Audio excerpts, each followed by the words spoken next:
নমস্কাৰ বন্ধুসকল, মই মানস। আপোনালোক সকলোকে মোৰ ইউটিউব চেনেললৈ স্বাগতম জনাইছোঁ।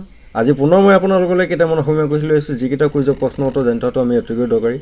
গতিকে বন্ধুসকল, ভিডিঅ'টো শেষলৈকে চাব, আৰু যদি মোৰ চেনেলটো নতুনকৈ চাই তেনেহ'লে লাইক, কমেণ্ট, শ্বেয়াৰ কৰাৰ লগতে ছাবস্ক্ৰাইব কৰি বেল আইকনটো দবাই দিব। আহক পলম নকৰি আজি ভিডিঅ'টো আৰম্ভ কৰোঁ।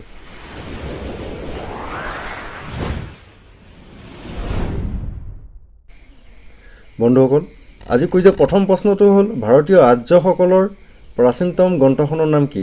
হয় বন্ধুসকল, ভাৰতীয় আৰ্যসকলৰ প্ৰাচীনতম গ্ৰন্থখনৰ নাম কি? উত্তৰটো যদি মনত আছে কমেণ্ট কৰি জনাবচোন মোক।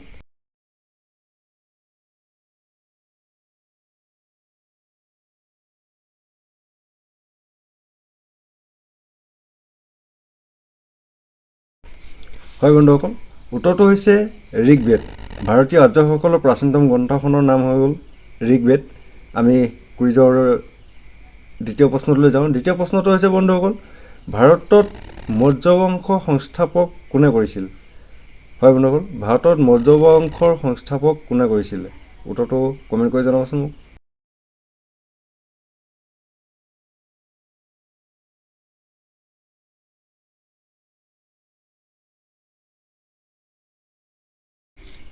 বন্ধুসকল, উত্তৰটো হ'ল চন্দ্ৰগুপ্ত মৌৰ্য।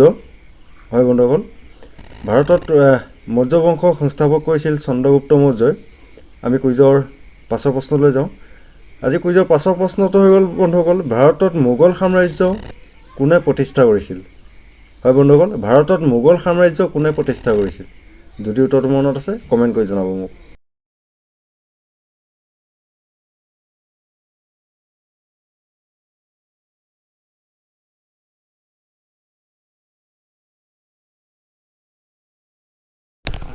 হয় বন্ধুসকল, উত্তৰটো হৈছে জাহিউদ্দিন মহম্মদ বাবৰ।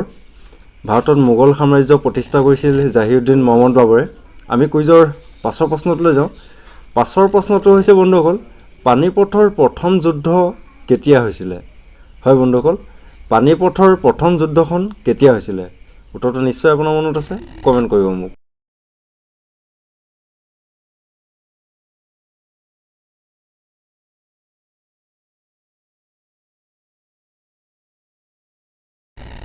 হয় বন্ধুসকল, উত্তৰটো হৈছে 1526 চনত।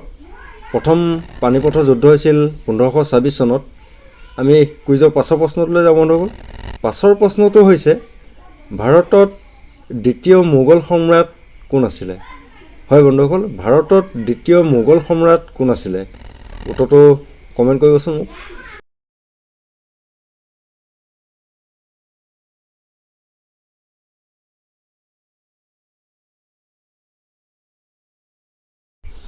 হয় বন্ধুসকল, উত্তৰটো হৈছে হুমায়ুন। ভাৰতৰ দ্বিতীয় মোগল সম্ৰাট আছিলে হুমায়ুন। আমি কুইজৰ পাছৰ প্ৰশ্নটোলৈ যাওঁ। পাছৰ প্ৰশ্নটো হৈছে বন্ধুসকল, ভাৰতত হিন্দুসকলৰ সতীদাহ প্ৰথা কিমান চনত বন্ধ কৰা হয়?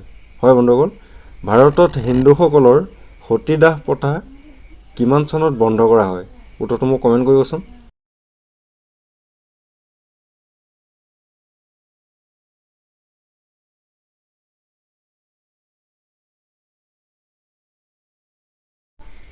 হয় বন্ধুসকল, উত্তৰটো হৈছে 1829 চনত। ভাৰতত হিন্দুসকলৰ সতীদাহ প্ৰথা 1829 চনত বন্ধ কৰা হয়। আমি কুইজৰ পাছৰ প্ৰশ্নটোলৈ যাওঁ। বন্ধুসকল, আজি কুইজৰ পাছৰ প্ৰশ্নটো হৈছে, গান্ধীজীয়ে অসহযোগ আন্দোলন কিমান চনত আৰম্ভ কৰিছিল? হয় বন্ধুসকল, গান্ধীজীয়ে অসহযোগ আন্দোলন কিমান চনত আৰম্ভ কৰিছিল? উত্তৰটো যদি মনত আছে কমেণ্ট কৰিব মোক।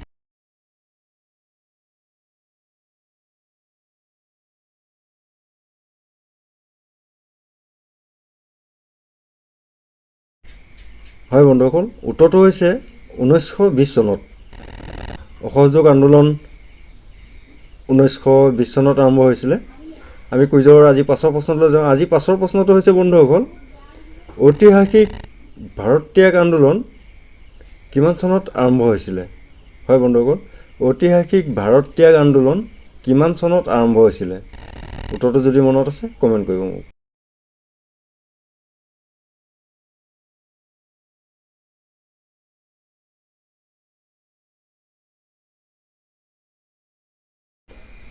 হয় বন্ধুসকল, উত্তৰটো হৈছে 1942 চনত।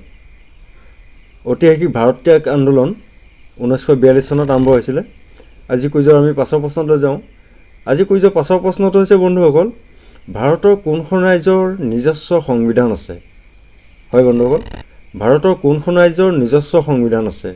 উত্তৰটো যদি আপোনাৰ মনত আছে কমেণ্ট কৰিব মোক।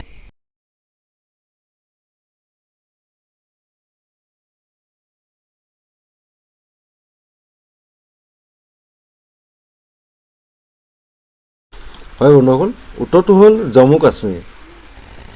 উত্তৰটো হ'ল জম্মু কাশ্মীৰ। আমাৰ নিজস্ব সংবিধান থকা ৰাজ্যখনৰ নাম হ'ল জম্মু কাশ্মীৰ। বন্ধুসকল, আজি কুইজৰ শিতানত আপুনি কেইটা উত্তৰ দিব পাৰিছিলে মোক জনাবচোন। আৰু যদি আজি ভিডিঅ'টো ভাল লাগিলে তেতিয়াহ'লে এটা লাইক কৰিব, আৰু যদি চেনেলটো মোৰ নতুনকৈ চাইছে তেনে লাইক কমেণ্ট শ্বেয়াৰ কৰাৰ লগতে ছাবস্ক্ৰাইব কৰি বেল আইকনটো দবাই দিব। বন্ধুসকল, আজি শেষৰ প্ৰশ্নটোলৈ যাওঁ।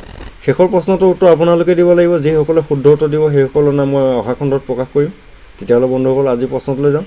প্ৰশ্নটো হৈছে বন্ধুসকল, ভাৰতৰ সবাতোতকৈ ডাঙৰ চাহ বাগিচাখন অসমৰ কোনখন জিলাত আছে? হয় বন্ধুসকল, ভাৰতৰ সবাতোতকৈ ডাঙৰ চাহ বাগিচাখন অসমৰ কোনখন জিলাত আছে? উত্তৰটো মনত পৰিলে কমেণ্ট কৰিব মোক। তেতিয়াহ'লে আজিলৈ আহোঁ বন্ধুসকল, জয় আই অসম।